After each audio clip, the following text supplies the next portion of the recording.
It really strikes me how often you see a bunch of headlines, seemingly totally unrelated, and then suddenly they just click into place. And you see this much bigger, interconnected picture of what's actually happening globally. Yeah, it's like putting together a giant jigsaw puzzle, isn't it? Sometimes you really need to step back. Exactly, to see how the pieces fit. And that's really the core of what we're trying to do here. For today, we've gathered, well, a really compelling mix of recent reports, some opinion pieces, some deep analyses, all through that insightful lens of Al Jazeera.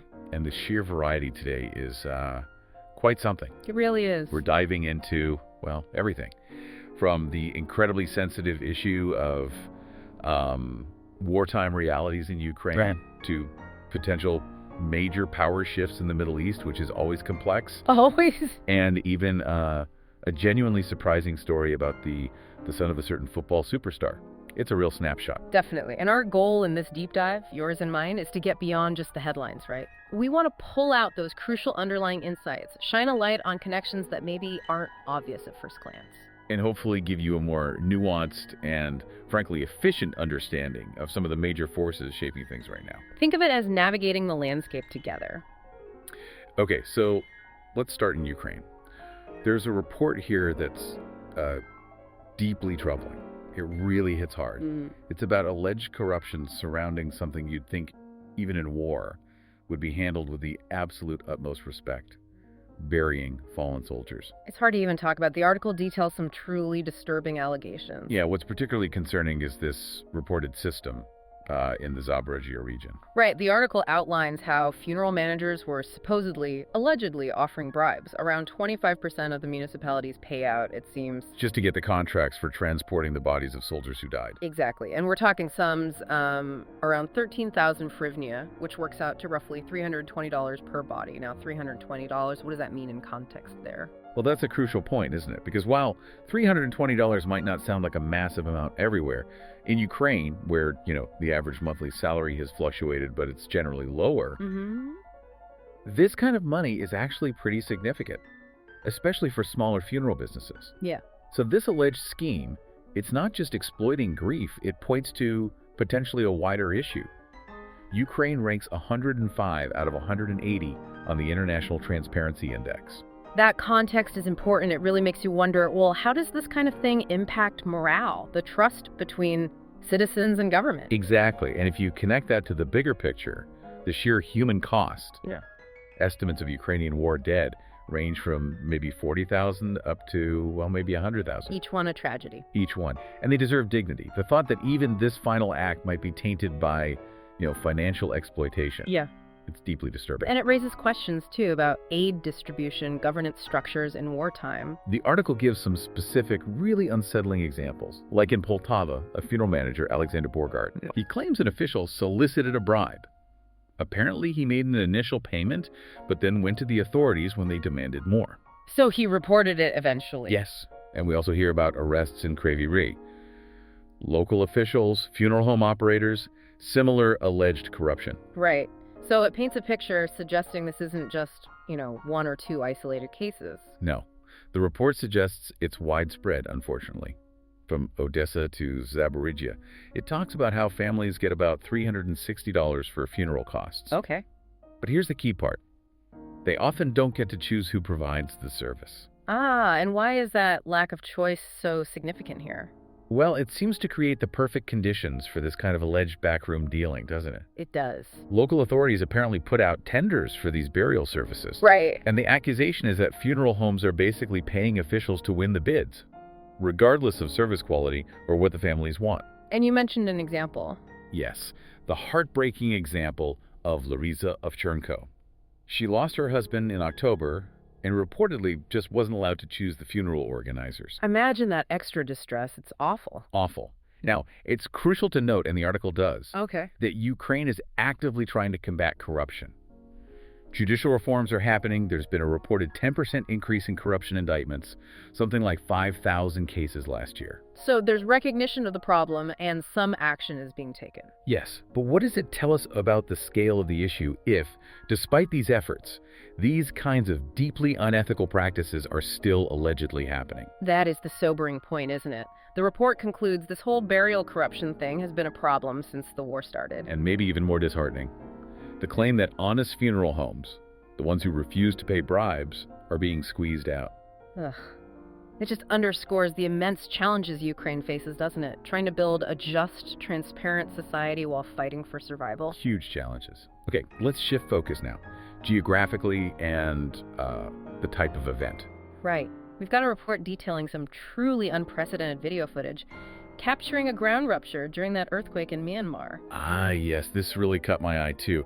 A surveillance camera actually filmed the ground tearing apart during the earthquake back in March. Exactly. It's called ground rupture, basically, Yeah. where the Earth's crust breaks and you get visible cracks, displacement on the surface. Not something you see every day, let alone Well- captured on video like that. And what makes it particularly noteworthy, apparently, is that ground ruptures usually only happen with very strong earthquakes. We're talking magnitude 7 or higher. Okay. And also, when the epicenter, the source, is relatively shallow, close to the surface. So getting that combo on film is rare because these quakes often hit suddenly, maybe in remote areas. Precisely.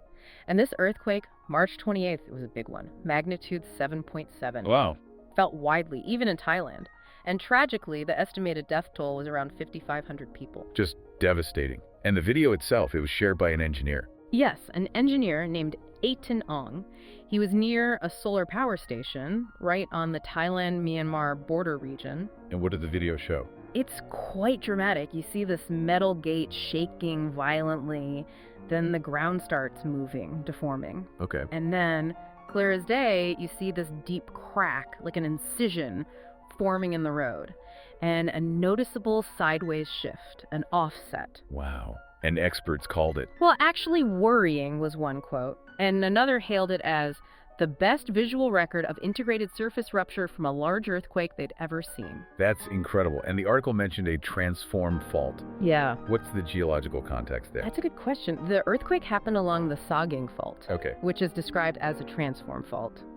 Think of it like the San Andreas Fault in California. Right. Plates sliding past each other horizontally. Exactly. Not colliding or moving apart, but sliding sideways. And this rupture apparently started north of Mandalay and went along a good stretch of this fault. And the scale of these forces Right. is immense, right? We're talking about the crust moving at depths of... Yeah, 20 to 30 kilometers down. Below that, the rock is under so much heat and pressure, it tends to deform more, like putty rather than fracturing. So this video, it's a huge opportunity for scientists. Absolutely. To get a much clearer picture of exactly how these massive plates move and release energy during these huge seismic events. The scientists quoted sounded genuinely excited, didn't they? About the potential for new research, new publication. Yeah, advancing our whole understanding of earthquake mechanics. By studying the video details, other geological data, they hope to build more accurate models. It's just a stark reminder, isn't it? The sheer power locked inside our planet. Definitely. Okay, let's pivot now to the European political scene and their shifting views on the current Israeli government. Right. There's a report discussing the increasing talk, the possibility of the EU imposing sanctions on Netanyahu's administration. Yeah. What's the basis for that? Well, it seems to largely go back to the 1995 partnership agreement between the EU and Israel. And crucially, Article 2 of that agreement. It emphasizes a shared commitment by both sides to democratic principles and fundamental human rights.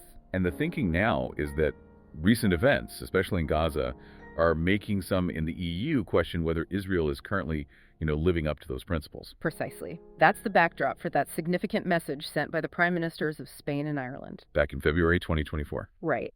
And with the humanitarian situation in Gaza getting, increasingly dire after recent Israeli military actions, the implications of Article 2 are becoming harder for the EU to ignore. We've also seen the EU foreign policy chief, Kaja Kallas, announce a formal review. A review of Israel's commitment to human rights under that agreement. Yes. So what could that review actually lead to? That is the million-dollar question, isn't it? A review signals concern, sure, but will Europe actually take concrete steps? Sanctions?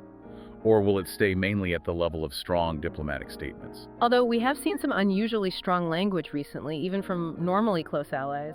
Yes, that joint statement from France, Canada, and the UK, expressing strong opposition to the expanded Israeli military operation in Gaza, calling the human suffering intolerable.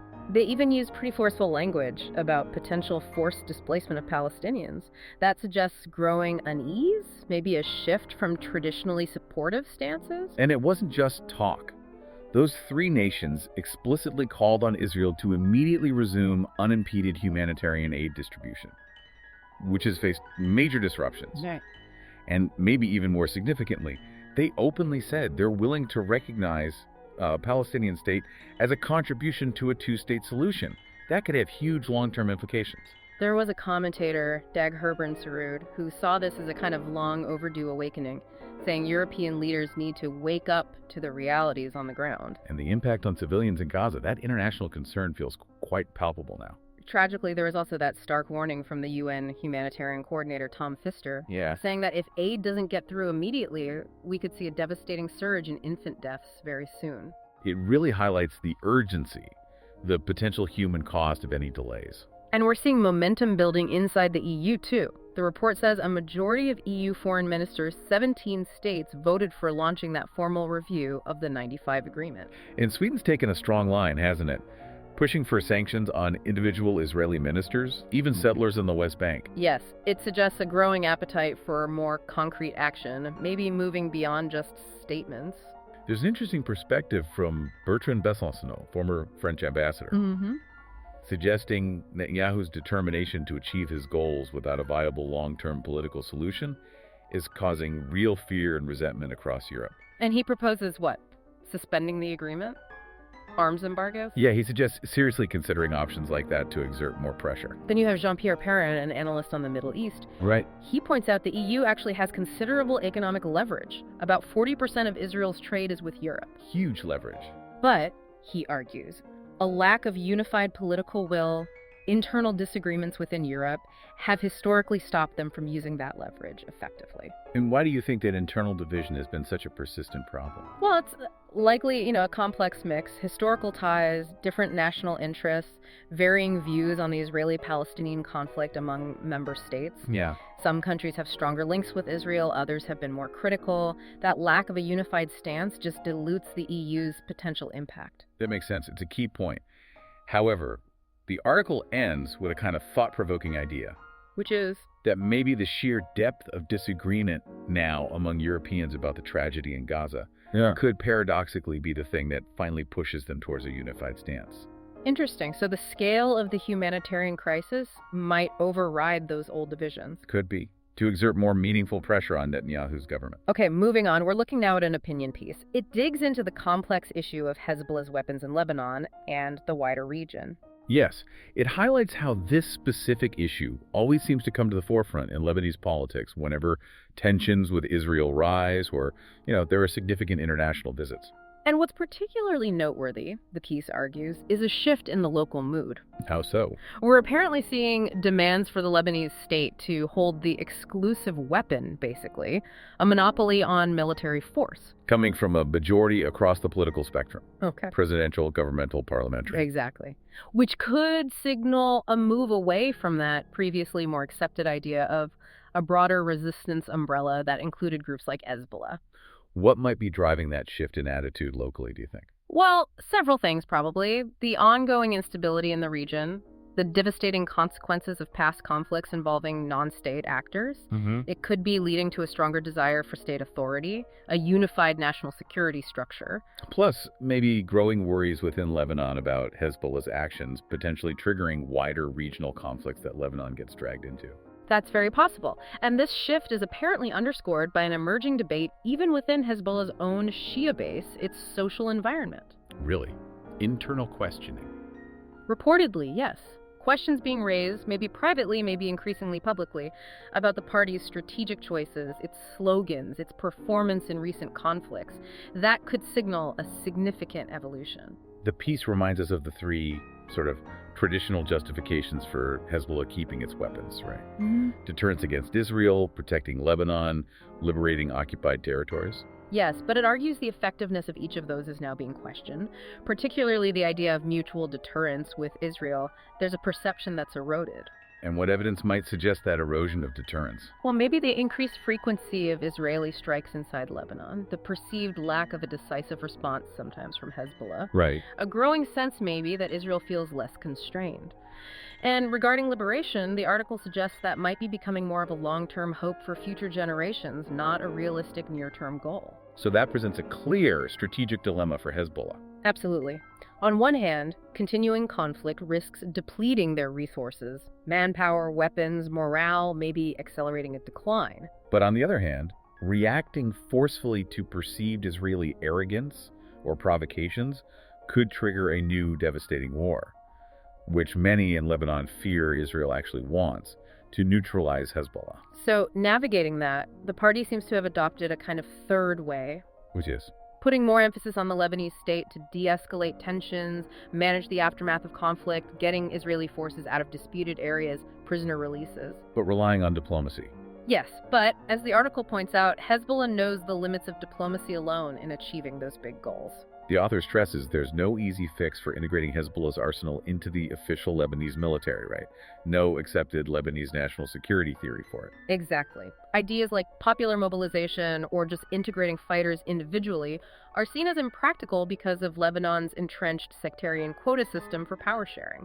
And there's pressure building for disarmament, both internal and external. Steadily building, yes. With some factions, even some international actors, advocating force. But the article warns against that. Wisely, yes.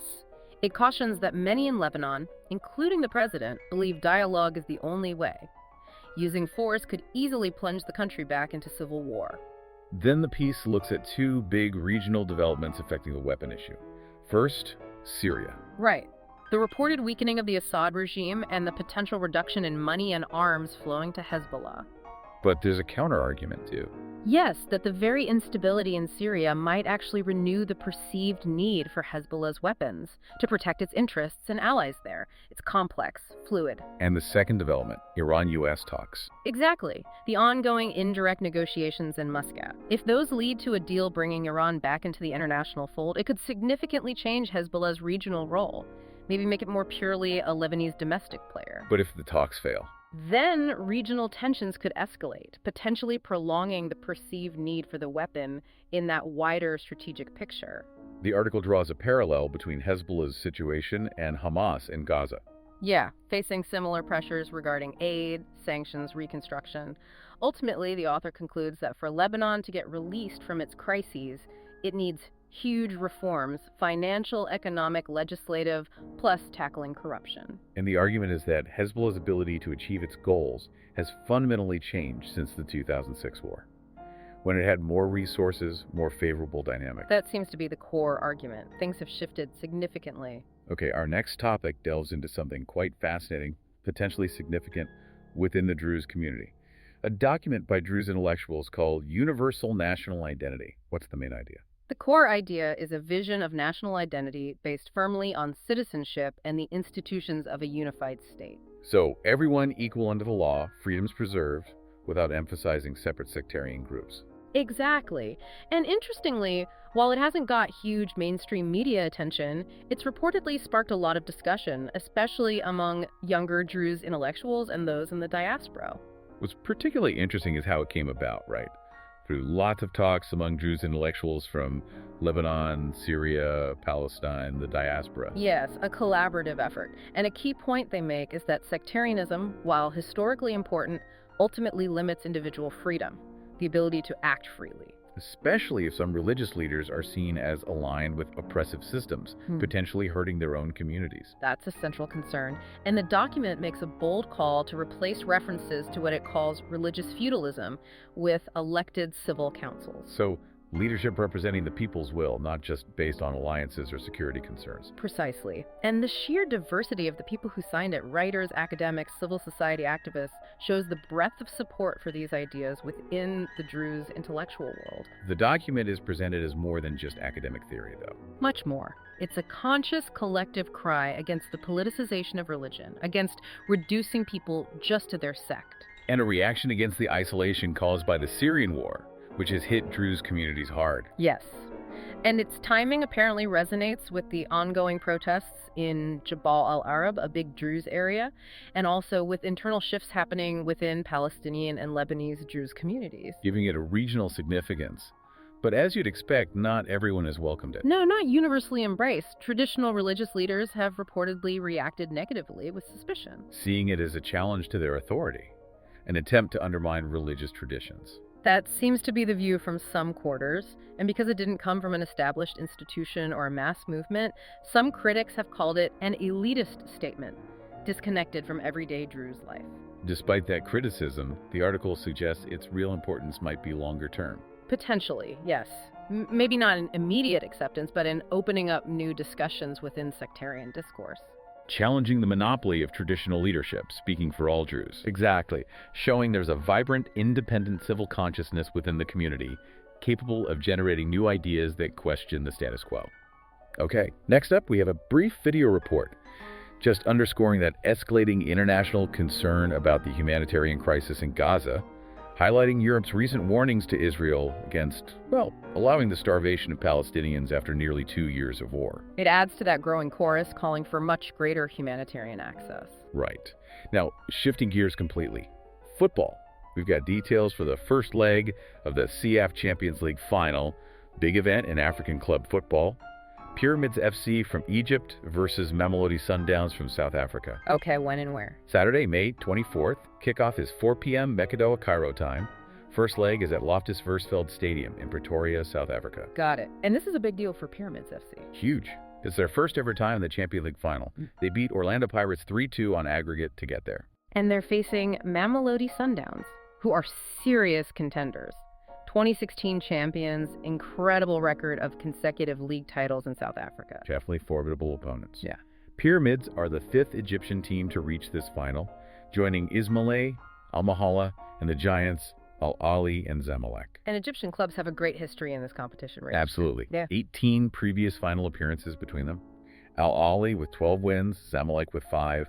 Ismaïlia were actually the first Egyptian winners back in '69. Wow. And the second leg? That's on June 1st, back in Cairo at the Air Defense Stadium. 7 p.m. Mekadoa, Cairo time kickoff for that one. Okay, something to look forward to for football fans. Definitely. Now, on a much lighter note, there's this delightful video doing the rounds, Lionel Messi's son, Ciro, showing off some serious football skills. Oh yeah, what did he do? The clip shows young Ciro picking up the ball deep in his own half, and he weaves past like 3 players, really skillful dribbling, and then just calmly slots the ball into the net. It's the kind of thing that just makes you smile. And what's caught people's attention is the resemblance to one of Messi's own famous goals. Exactly. His legendary solo goal against Getafe back in 2007. The way Ciro dribbles through the players is strikingly similar. I remember that Getafe goal. Pure magic. Messi got the ball near halfway, just glided past player after player. Incredible control and agility, then the cool finish. It's definitely fun seeing his son show those kinds of flashes, even at such a young age. Makes you wonder about talent being hereditary, doesn't it? It really does. Okay, back to the economic and political complexities now. We have a report on the Syrian pound's performance against the U.S. dollar. This is after the EU lifted some sanctions. What's the immediate impact been? Interestingly, it seems the Syrian pound actually dipped slightly compared to the day before. Okay. But the overall assessment in the report is a degree of stability in the currency markets, following the EU easing sanctions, plus the ongoing anticipation of maybe similar moves from the U.S. And the EU's stated reason for lifting sanctions. EU Foreign Policy Chief Kaja Kallas said explicitly it was intended to help the Syrian people rebuild, working towards a more inclusive, peaceful future for Syria. And the current exchange rate. According to the Syrian Central Bank's latest figures, it's around 11,000 Syrian pounds per U.S. dollar, both buying and selling. And analysts expect. Well, they expect continued fluctuations, most likely, but they haven't ruled out the possibility of it strengthening maybe below 8,000 SYP per dollar in the coming months. But that depends on money flowing back into the country, financial transfers resuming. Exactly. That's the key condition. The stability seen recently is apparently mostly down to the psychological impact of the announced lifting of U.S. sanctions, even before they're fully implemented. And there's an expectation that demand for the Syrian pound could increase. Yeah, potentially due to an uptick in economic activity, maybe new foreign investment, Syrian refugees returning. Right, so while the long-term picture is still unclear, it's definitely a significant development to watch in Syria's economic recovery efforts. For sure. Now, we have a report about an earthquake. A 6.1 magnitude tremor off the coast of Crete and Santorini in Greece. 6.1 is significant, but thankfully, initial reports say no casualties or major damage. That's right, thankfully. It happened early Thursday morning, local time, about 82 kilometers northeast of Heraklion on Crete. And the depth. USGS recorded it at 68 kilometers, the German center GFC slightly deeper at 77 kilometers. The fire department on Crete did issue a high alert as a precaution. And this region is known for seismic activity, isn't it? Highly active. The Aegean region, Greece in particular, sits at a complex junction of tectonic plates, the Eurasian, Aegean Sea, and African plates. Constantly moving, interacting, building up stress. Exactly, which eventually gets released as earthquakes. And the area around Santorini has been particularly active lately, thousands of smaller tremors earlier this year. It's a reminder of the risks. Greece has a history of major quakes. Sadly, yes. The last deadly one was in October 2020, magnitude 7 near Samos. Caused fatalities there and in Izmir, Turkey. So this latest event just highlights the ongoing geological risks in that part of the world. Definitely. Okay, next source is an opinion piece looking at the changing world of development funding in Africa. Right. The author points to proposed U.S. cuts to multilateral development funding for Africa. The UK reevaluating its approach. And internal pressure in Europe to cut aid budgets, too.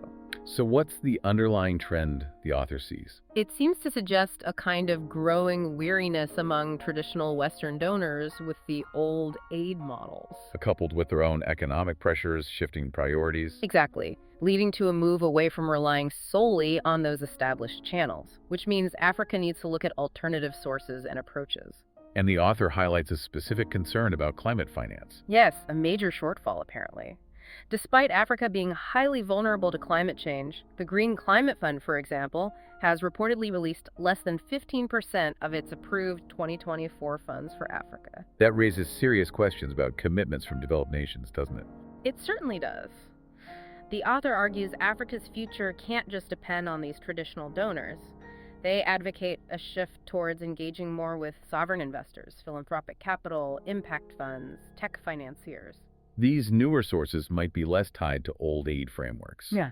More focused on results and opportunities. That seems to be the idea, potentially less encumbered by history or political fatigue. And the African Development Bank, AFDB, is seen as key here. Crucial, yes. The author notes its resilience in handling crises over the last decade, but suggests the next leadership phase needs to focus on strengthening the institution for the long term, moving beyond just crisis response. Building more robust development paths. Right, and strategically engaging with sovereign wealth funds, big retirement funds, major philanthropic groups, not just as occasional donors, but as real strategic partners. The piece points out Africa's strengths too, doesn't it? Fast-growing continent, tech hubs, decent record recovering from debt issues. Yes.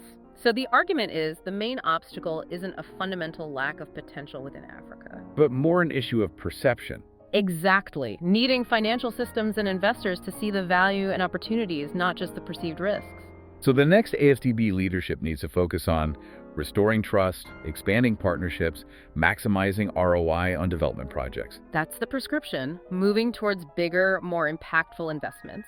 Africa obviously faces huge challenges: infrastructure gaps, lack of electricity access for millions, high youth unemployment. Massive challenges. But the author concludes, maybe optimistically, that the capital needed to tackle these challenges exists globally. It's just not being properly aligned, trusted, or deployed flexibly enough right now. Okay, let's turn now to an analysis looking at Donald Trump's lasting impact on the U.S. presidency.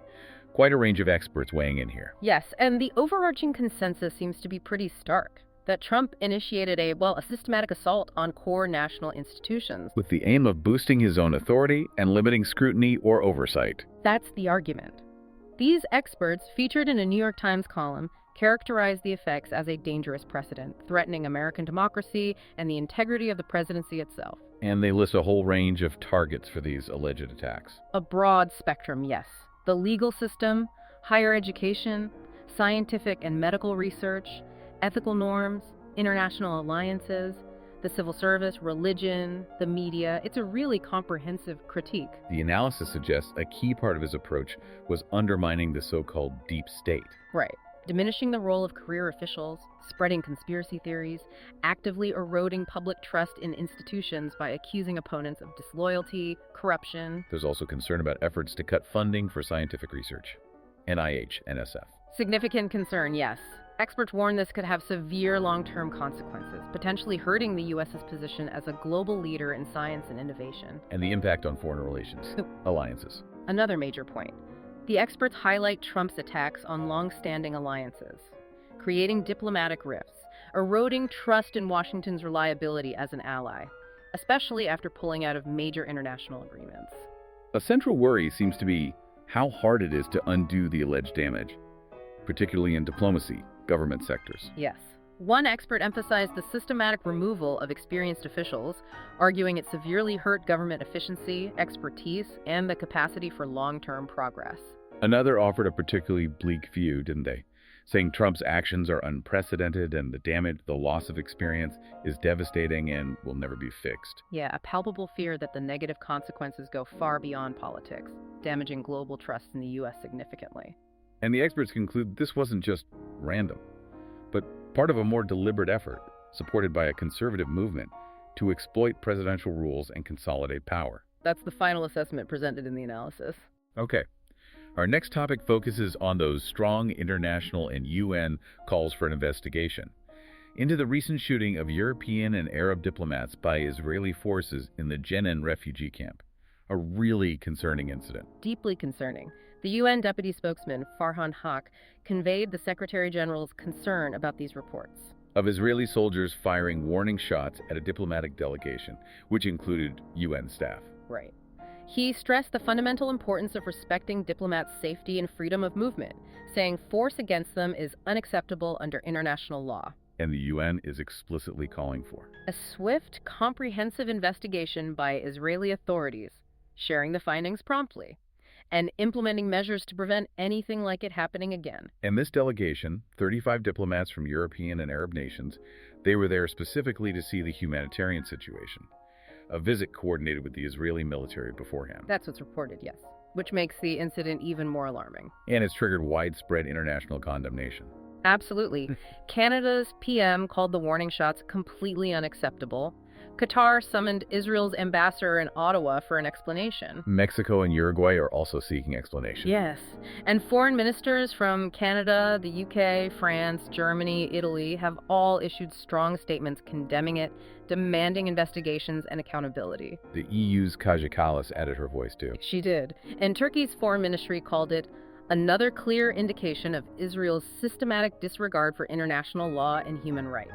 Arab countries, Saudi Arabia, Qatar, Egypt, Jordan, Palestine also condemned it strongly, demanding international accountability. Yes, a unified condemnation from that side as well. And this incident comes at a time of already increasing international pressure on Israel over Gaza, right?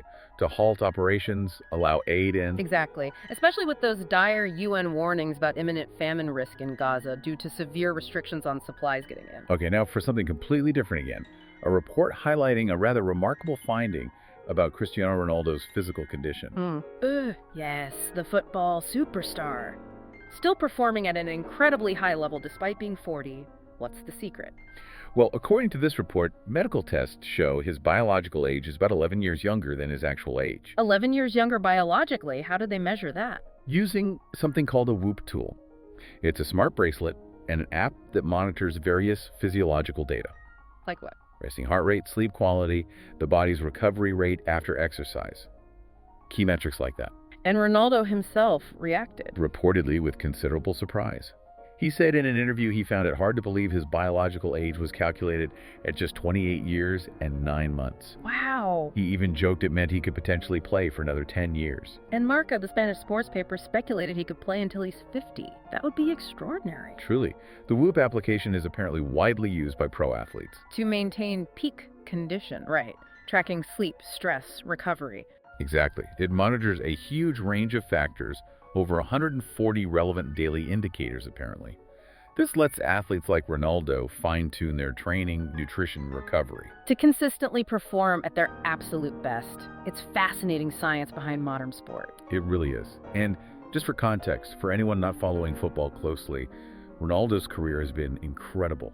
Sporting Lisbon, Man United twice, Real Madrid, Juventus, now Al Nassr in Saudi Arabia. And the stats are just mind-blowing. Over 900 career goals, 5 Champions League titles, 5 Ballon d'Or awards. Truly one of the greats. Still going strong, biologically 28. Amazing. Okay, we also have an account from a Palestinian official giving more details on that incident where diplomats were shot at in Jenin. Right. According to this account, the delegation included people from 32 different European and Arab embassies. 32. A significant group. Their mission was a diplomatic tour specifically to see the impact of the ongoing Israeli military operations inside the Jenin camp, which have reportedly caused widespread displacement, destruction of homes, infrastructure. And the delegation included ambassadors, consuls, other diplomatic staff, accompanied by a senior advisor to the Palestinian foreign minister. Yes, they started at the Jenin Governorate HQ, planning to assess the humanitarian and economic conditions, especially given the ongoing Israeli military campaign called Iron Wall. And their plan was to visit the vicinity of the camp itself.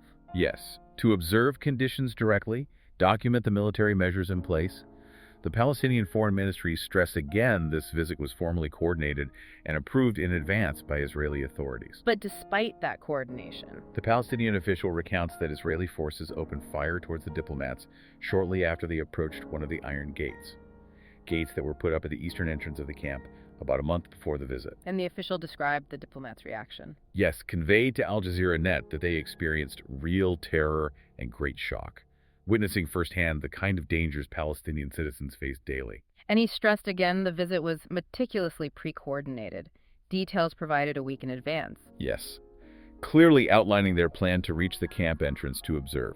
He said they were only there briefly, maybe 15 minutes, before the live bullets started flying. And the Palestinian Foreign Ministry strongly condemned it as unjustified action, viewing it as continued Israeli aggression, not just against Palestinians, but against those trying to witness their situation. Now, the Israeli military released a statement afterwards, didn't they?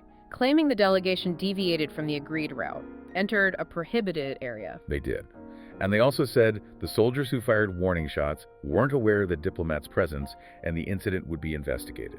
What was the Palestinian reaction to that statement? A swift and strong rebuttal from the Palestinian Foreign Ministry, calling the Israeli claims factually incorrect. Reaffirming the visit was announced 10 days prior, they were in clearly marked diplomatic vehicles. Yes, and emphasizing they stayed near the gate for about 15 minutes while the governor of Jenin was briefing them on the difficult conditions inside the camp. Ahmed al-Dik, the Palestinian foreign minister's advisor, said the incident reflects Israel's disrespect for the international community, agreements, the Geneva Conventions.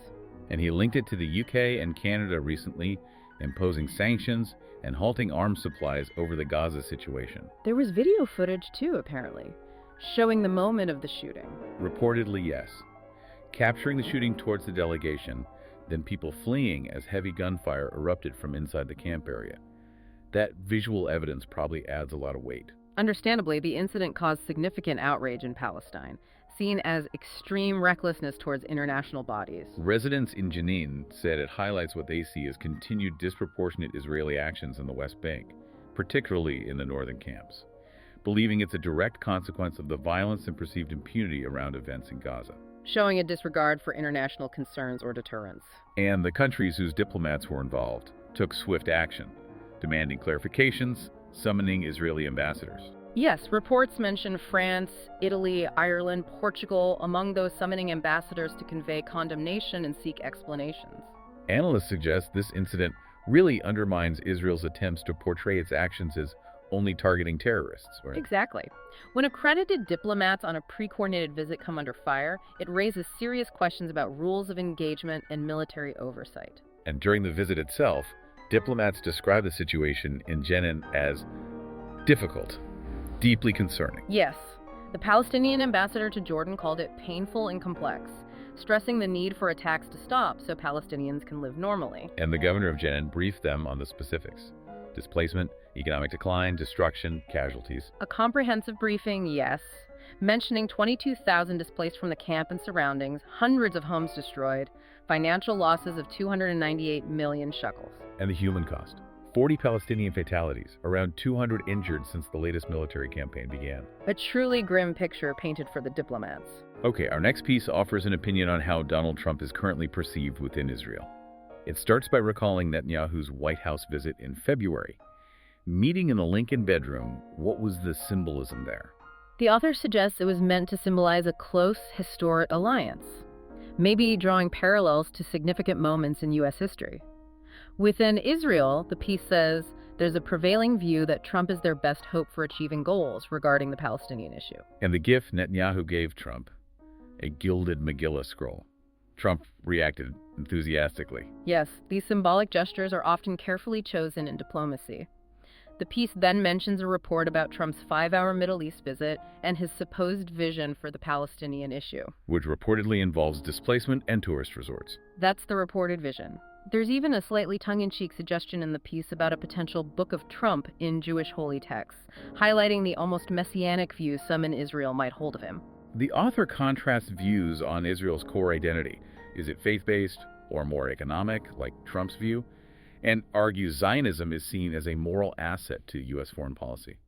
Yes, but it also includes that stark warning from Thomas Friedman that the current Netanyahu government isn't a reliable ally, reminding readers of times when Israeli and U.S. interests have clashed. There's an undercurrent of concern reported within Israel, that Trump's engagement with the Arabian Peninsula could threaten Israel's security, even existence, some fear. Yes, and interestingly, both left and right in Israel reportedly worry about Trump being manipulated, as they see it, against Israeli interests. Yair Lapid, the opposition leader, is quoted criticizing Israel's exclusion from important regional talks. Right. The overall feeling portrayed is one of real panic in some segments of Israeli society. Trump's recent actions, shifts in policy, seen by some as a potential catastrophe, highlighting how dependent some in Israel feel on his support. The author points to recent significant steps by the Trump administration on Iran, the Houthis apparently taken without consulting Netanyahu first, which has caused unease, even panic in Tel Aviv power circles, underscoring that perceived reliance on Trump. Yes. The piece also touches on Palestinian statehood, noting that even the idea of a small, non-contiguous state is seen by some in Israel as an existential threat. There's a concern raised that Trump's love for Israel might not actually be about following rules or acting in Israel's long-term strategic interest. Right. Nahum Barnea, the veteran Israeli journalist, is quoted expressing skepticism, noting the U.S. Embassy is still in Tel Aviv, making the Jerusalem move seem hollow. And he views Trump's engagement with Gulf nations as an existential challenge, fearing massive economic deals could give those nations huge political influence in the U.S., possibly at Israel's expense. That's his concern. The piece also briefly mentions Trump initially getting support from pro-Israel groups, but facing pushback on things like university education structures. And notes that student protests on campuses are being seen by some in Israel as calls to eradicate the people of Israel. Yes. The author also points out that less than 5% of Israeli Jewish citizens have origins tracing back to Western Europe. The opinion piece ends with that powerful quote from Emmanuel Levinas. Israel was not established because of the Holocaust. The Holocaust happened because Israel did not exist. Yes. Encapsulating a core Israeli perspective on its own necessity, even amid complex relationships with global powers. Okay, our next report details a major political development in Sudan. The appointment of a new prime minister by Abdel Fattah al-Burhan, head of the Transitional Sovereignty Council. This comes at a really critical time, doesn't it? Complex politics, ongoing conflict with the RSF. Absolutely critical timing. It looks like an attempt to address that growing concern about a leadership vacuum and maybe restore some international standing for the official government. The article makes an interesting distinction between taxpayers, appointed officials, and electors, those with a real popular mandate, suggesting appointed officials have limits on long-term decisions. Right, so this appointment of a PM could be seen as moving beyond just an interim assignment towards reestablishing a more formal, recognized government structure. The author analyzes the potential impact on key players: the official government, the RSF, and that parallel government linked to the RSF. What are the likely effects? For the official government, it's clearly aimed at boosting legitimacy, both at home and internationally. A clearer executive leadership gives them more credibility. And simultaneously undermines the RSF-linked parallel government. That's the intent. It also potentially shuts down efforts by outsiders to bring back former PM Abdallah Hamdok, signaling a different path for the transition. And for the RSF themselves, how will they see this? Likely as a setback. A government with clear executive leadership could limit their political maneuvering space, weaken their claims to represent Sudan politically. It shifts things back more into the political arena, even if the fighting continues. Exactly, after being largely dominated by military action. But the new government faces a huge challenge: building trust, forging consensus among Sudan's diverse, often divided political and social forces. Absolutely crucial. Reaching out, building bridges, addressing exclusion concerns, fostering unity that will be paramount for any success or chance of peace. The new PM is Dr. Kamil Idris. The article notes his background at WIPO, the Court of Arbitration, strong academic credentials, international connections. Yes, but it also notes some observers think international circles might have favored his perceived political flexibility over maybe a stronger track record of decisive leadership within Sudan. What's the significance of that distinction? Well, it suggests a potential tension, right, between needing someone who can navigate complex international stuff and needing someone with deep roots and strong command domestically, capable of making tough calls and commanding broad support in Sudan. The article also stresses watching how influential countries react. Some might welcome it, others might have reservations based on their own interests in the conflict. Definitely. International reactions will be key. Interestingly, Dr. Idris has made this unprecedented commitment to serve voluntarily, disclosing finances, foregoing salary, allowances, housing. Yes, quite a departure. What might be the message there? Well, likely a powerful signal of personal integrity, commitment to service without personal gain. In a country struggling with corruption and lack of trust, that could be a significant symbolic step. But the article acknowledges criticisms, too. Lack of extensive executive experience in Sudan, limited public base. Yes, it argues the controversy reflects a deeper crisis, and the core idea of appointing a PM with real powers shouldn't be abandoned. It mentions declining public trust after previous decisions, highlighting the need for a government that's efficient, independent, strategically aligned with the army, but without direct military intervention in its operations. Then the legal complexities of the appointment in the transitional context, emphasizing sticking to the framework. Vital.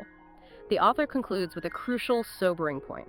Military gains can be easily undermined by poor political decisions or weak government performance.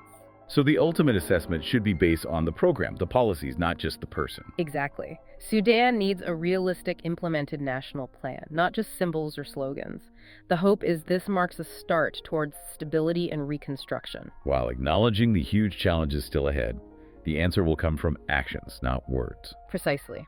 Okay, our final deep dive today. It takes us to a contentious, symbolic issue. That speech by Israeli Finance Minister Smotrich in Paris, where he appeared with a map labeled Greater Israel, including Palestine and Jordan. What's the significance of that? Well, it's widely seen as reflecting an expansionist ideology, isn't it? Envisioning a greater Israel from the river to the sea and extending east to include the east bank of the Jordan. It also resonates with earlier comments from Donald Trump, reportedly surprised at Israel's small size compared to its neighbors. These questions about borders, ambitions, are deeply rooted. And continue to fuel tensions. The article connects these modern expressions to a long, often overlooked history of Zionist aspirations, targeting the east bank of the Jordan River, seeing it as a natural historical extension of biblical Palestine, going way back to the mid-19th century. Not just a recent thing at all. No. The author gives several historical examples, like William Francis Lynch's U.S. naval mission to the Jordan River and Dead Sea in 1848. Ostensibly scientific, but also partly exploring potential for a Jewish homeland in eastern Jordan. Yes, though his reports showed significant biases, problematic comparisons reflecting the colonial mindset of the time. He even predicted the Ottoman Empire's collapse would open the way for Jews to return, suggesting the American flag's presence might somehow preach the resurrection of the Jews. And this idea of eastward expansion wasn't isolated. Similar calls emerged in the 1860s, 1870s. Indeed.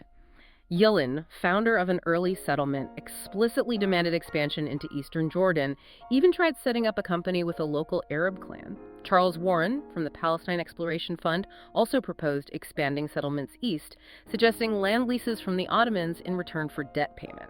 concrete plans. Lawrence Oliphant, the European writer, was another proponent in his book, The Land of Gilead. Yes, he highlighted Eastern Jordan's perceived suitability for agriculture and, significantly, dismissed the land claims of local Bedouin tribes, viewing them as occupying underused territory. His proposed settlement area was vast Al-Balqa province, parts of Ajloun. And this wasn't just a few individuals. It represented a broader colonial orientation involving various figures, early Zionist groups, even some European institutions. Exactly. In the 1890s, Paul Friedman, a German Jewish financier, made a serious attempt at a large-scale settlement project in southeastern Jordan, recruiting volunteers, even giving them military training. He dedicated a ship, the Israel, to transport people and supplies, including weapons reportedly provided by the Austrian army. Yes, that ambitious project eventually failed. But it really underscores the persistent desire for Zionist expansion into Transjordan back then. Around the same time, Eli Scheid, managing Rothschild settlements, announced the Baron's intention to buy land in eastern Jordan, even discussed big infrastructure projects. Roads, railways, even a canal connecting the Med to the Sea of Tiberias, highlighting the scope of these ambitions. Rabbi Shmuel Mohilever, a founder of the Zionist Lovers movement, also gave a positive report on land quality and cost there.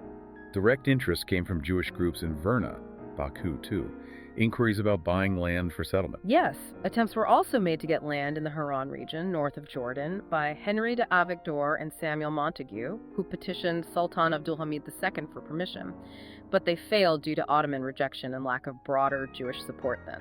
There was even a radical plan from Dr. Bullendorf, gathering Jews in eastern Jordan, organizing armed resistance against Bedouins. Reflecting the contentious nature of these plans, the issue of royal lands, al-Jifak, transferred to the Ottoman treasury in 1909, also became a target.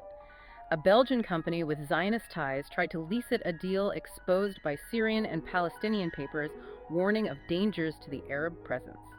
Later, in 1936, Ben-Haas Rottenberg proposed an ambitious plan for the Zarqanaharia Valley in eastern Jordan. Yes, including explicitly separating Arab farmers and new Jewish settlers, strategically important, aiming for geographical continuity between settlements in Palestine and the targeted area east of the Jordan, enhancing control over agriculture, water.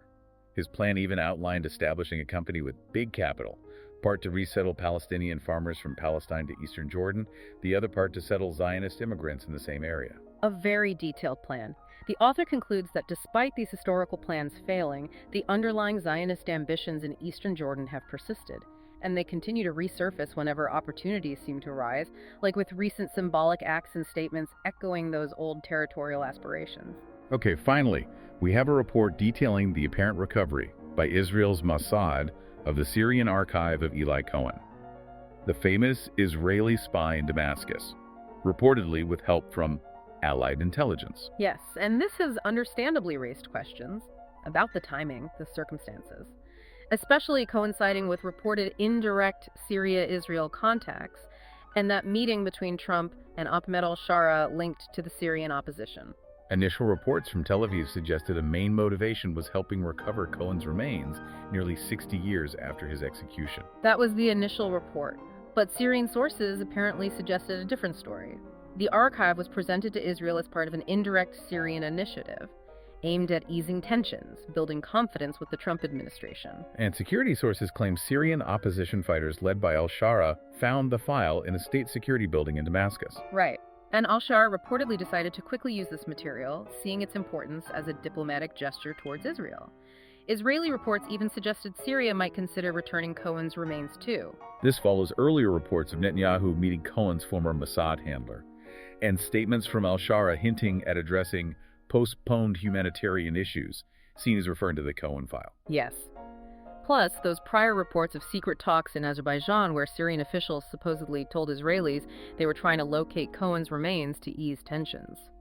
Intriguingly, official Damascus has been silent on the handover. And the recovered archive includes personal messages from Cohen, interrogation records, photos, his apartment key, forged passports, notes on secret tasks like surveillance of military sites in Quneitra near the Golan Heights.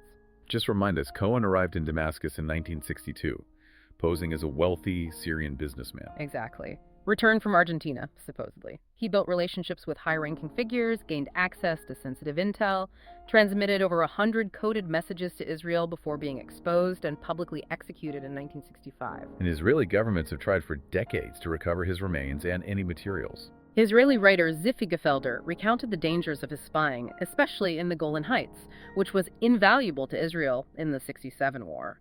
Syrian politician Abdulaziz al-Ahmad suggests this recovery could mark a new phase in relations between Israeli and Syrian officials. He also mentioned that meeting between al-Shara and the CEO of an Argentinian gas company, who reportedly expressed interest in commercial deals, cooperation involving Iran, even Israel. Yes.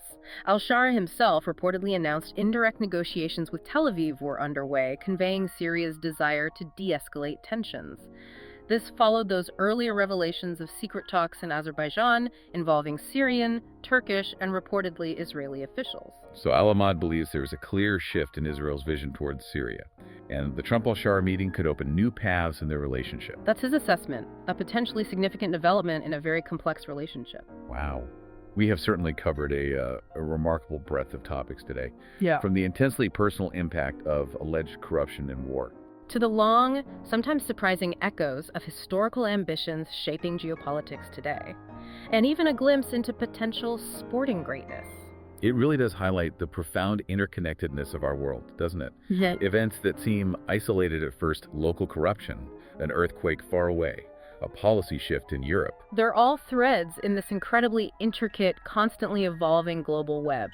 And the real value, I think, of doing this kind of deep dive, of actively looking for the connections between these seemingly separate pieces, is that it gives us, and hopefully you listening, a far more comprehensive, more nuanced understanding of the complex forces actually shaping our world right now. It pushes us to look beyond the surface, doesn't it? To consider the underlying themes weaving through these diverse stories. Themes like the enduring human cost of conflict, the constant struggle for justice and accountability, the fluidity of the global political landscape, and the profound, often unforeseen impact of these big events on individual lives. So as we wrap up this deep dive, I guess I'll leave you with this final thought to mull over. How do these diverse narratives, when you put them all together, how do they collectively shape your own understanding of the challenges we face now and the potential directions the world might be heading? And perhaps even more importantly, what role, what responsibility do we have as individual global citizens in responding to these powerful, sometimes overwhelming global currents? Good questions. We really encourage you to keep exploring these complex issues, maybe dig deeper into some of the sources we talked about, and as always, keep forming your own informed perspectives.